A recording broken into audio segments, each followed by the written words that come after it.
بسم اللہ الرحمن الرحیم۔ کوئی بھی نہیں چاہے گا کہ اس کے نام اعمال قیامت کی دن ساری مخلوق کے سامنے کھولا جائے۔ اب اس بات کو آپ ذرا یوں سوچئے کہ اگر قیامت کے دن نام اعمال باپ کا نام اعمال اولاد کے سامنے کھولا جائے، ماں کا بچوں کے سامنے کھولا جائے، شاگرد کا استاد کے سامنے کھولا جائے، پیر کا مریدوں کے سامنے کھولا جائے، بڑوں کا چھوٹوں کے سامنے کھولا جائے، تو قیامت کے دن ہم اس بات پہ آمادہ ہوں گے کہ سب کے سامنے حساب کھولا جائے؟ کیا دل کہے گا؟ بیوی کبھی برداشت نہیں کرے گی کہ میرا نام اعمال میرے شوہر کے سامنے کھولا جائے۔ وہ کہے گی یا اللہ میں خود ہی جہنم میں چلی جاتی ہوں، تو میرا نام اعمال نہ کھول۔ میں ذلت برداشت نہیں کر سکتی۔ اگر ہم ذلت برداشت نہیں کر سکتے تو آج وقت ہے اپنی ان خطاؤں پر نادم اور شرمندہ ہو کر اللہ کے حضور روئیں اور ان خطاؤں کو اپنے نام اعمال سے بخشوا کر مٹوا لیں۔ آج یہ گناہ توبہ سے معاف ہو سکتے ہیں اور آسانی کے ساتھ، مگر اس کے لیے دل میں احساس ندامت کا ہونا ضروری ہے۔ قیامت کے دن کی ذلت اور رسوائی کیسے ہوگی؟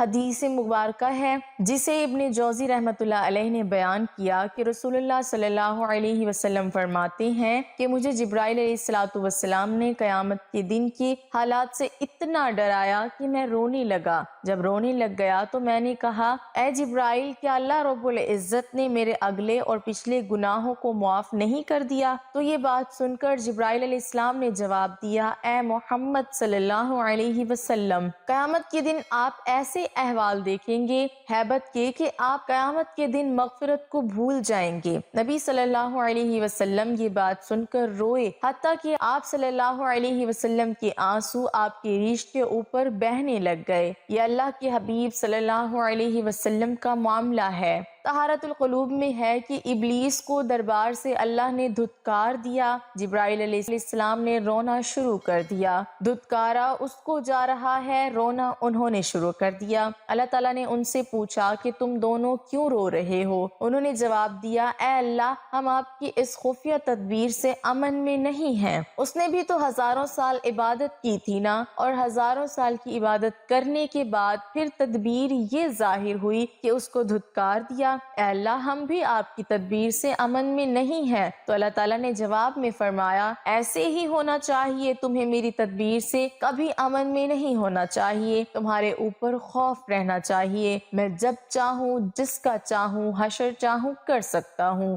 اگر ان کے ساتھ یہ معاملہ ہے تو پھر ہم کیا کریں؟ چنانچہ کتابوں میں لکھا ہے کہ جب جبرائیل علیہ السلام نبی صلی اللہ علیہ وسلم کو ایک دفعہ ملنے کے لیے آئے، کانپ رہے تھے، رو رہے تھے، غلاف کعبہ کے پاس گئے اور غلاف کعبہ کو پکڑ کر انہوں نے دعا مانگی، اللہ میرے نام کو نہ بدلنا، میرے جسم کو نہ بدل دینا۔ تو نبی علیہ السلام نے پوچھا، جبرائیل یہ کیا دعا مانگی؟ کہنے لگے، اے اللہ کے نبی صلی اللہ علیہ وسلم، جب سے ہم نے شیطان کو دھتکارے ہوئے دیکھا ہے، اللہ کا خوف دل کے اوپر ایسا ہے کہ میں یہ دعا مانگتا ہوں کہ اس کا نام تھا عزازیل، آج اسے ابلیس کہتے ہیں، اللہ نے اس کا نام بدل دیا، اطاعت گزار فرما بردار کے زمرے سے نکال کے اسے نافرمانوں کے زمرے میں شامل کر دیا۔ تو میں یہ دعا مانگتا ہوں، اللہ میرا نام نہ بدلنا، ہمیں کہیں نافرمانوں میں شامل نہ کر دینا۔ ہم بھی اللہ رب العزت سے دعا مانگیں، اے کریم آقا، آپ کا در پکڑا ہے، آپ مہربانی فرما دیجئے، ہماری حاضری کو قبول کر لیجئے۔ یہ وہ غم تھا جو صحابہ رضی اللہ تعالی عنہ کو بھی ہر وقت رہتا تھا۔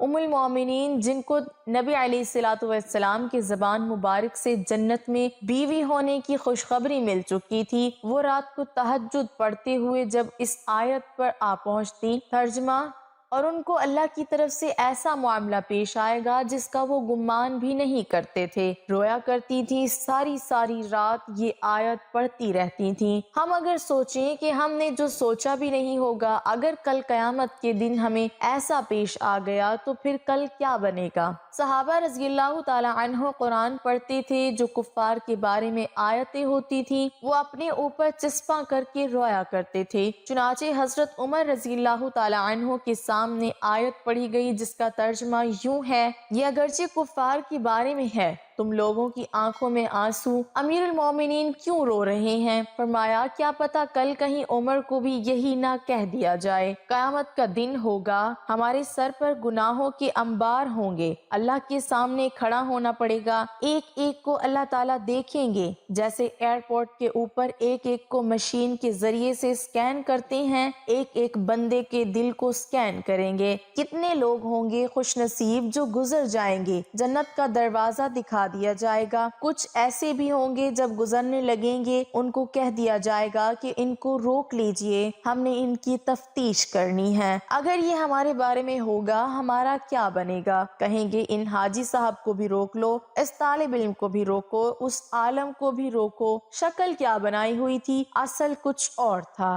آج دو رنگی سامنے آ گئی، ہماری مشین نے ان کے دل کو سکین کر لیا، ان کے دل میں محبت نہیں، ان کے دل میں شہوت غالب رہتی تھی، شیطانیت غالب رہتی تھی، گندے خیالات غالب رہتے تھے۔ روک لو ان کو، ہم ذرا ان سے پوچھیں، نعمتیں ہم نے دی تھیں، ہماری عبادت میں دل نہیں لگتا تھا، تم کیسی زندگی گزار کے آئے ہو؟ سوچئے اگر کل قیامت کے دن اللہ رب العزت نے ہمارے ساتھ یہ معاملہ کیا تو کیا ہوگا؟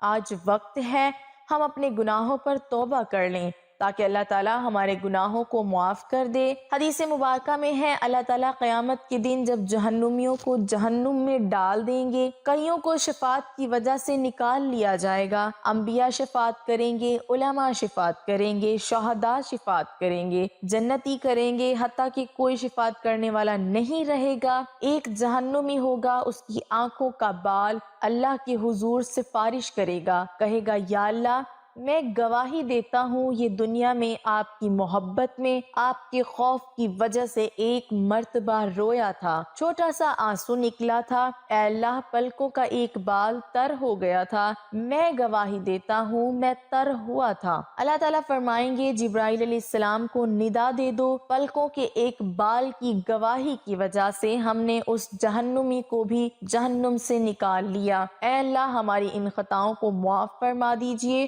اور ہمیں بھی اپنے مقبول بندوں میں شامل فرما لیجئے۔ اللہ ان دنوں کو نرم بنا دیجئے تاکہ ان آنکھوں سے بھی ندامت کے آنسو بہنے آسان ہو جائیں۔ اللہ رب العزت ہمیں اپنی خطاؤں پر آنسو بہانے کی توفیق عطا فرمائے، آمین ثم آمین۔